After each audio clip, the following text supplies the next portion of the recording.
புதுக்கோட்டை அருகே சரக்கு வாகனம் கார் நேருக்கு நேர் மோதிய விபத்தில் ஒருவர் உயிரிழந்துள்ளார்.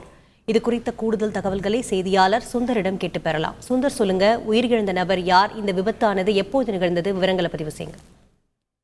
புதுக்கோட்டை மாவட்டத்தின் பல்வேறு பகுதிகளில் குடிநீர் பிரச்சனை ஏற்பட்டுள்ளது. இதன் காரணமாக தனியார் சரக்கு வாகனங்களில் சின்டெக்ஸ் டேங்கில் குடிநீர் நிரப்பி கிராமமாக சென்று விற்பனை செய்ய வரும் நிலையும் இருந்து வருகிறது.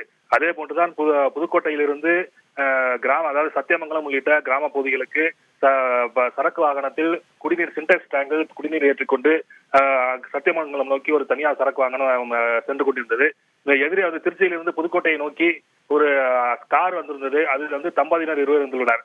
இந்த சத்தியமங்கலம் அருகே சரக்கு வாகனம் சென்ற போது எதிர்பாராத விதமாக காரோடு நேருக்கு நேர் மோதியது. இந்த விபத்தில் 2 அதாவது சரக்கு வாகனம் சரி காரும் சரி அப்பளம் போல் நெருங்கியது. காரில் இருந்த ஒரு முதியவர், அவர்தான் காரை ஓட்டிக் கொண்டிருந்ததாக கூறப்படுகிறது. அவர் சம்பவ இடத்திலேயே உயிர் ஆபத்தான நிலையில் அரசு மருத்துவக் கல்லூரி மருத்துவமனையை கொண்டு செல்லப்பட்டுள்ளார். காரில் இருந்த பெண்மணி சம்பவ இடத்திலே உயிரிழந்துள்ளார்.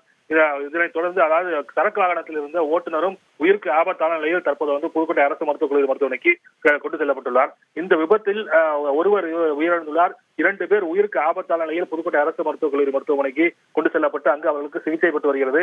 இருவரின் உடல்நிலையிலும் மோசமாக இருப்பதாக காவல்துறையினர் தெரிவித்துள்ளனர். இந்த சம்பவம் புதுக்கோட்டையில் பெரும் பரபரப்பை ஏற்படுத்தியுள்ளது. உங்கள் தகவல்களுக்கு நன்றி சுந்தர். செய்திகளை உடனுக்குடன் தெரிந்து கொள்ள உடனே சப்ஸ்கிரைப் பண்ணுங்க.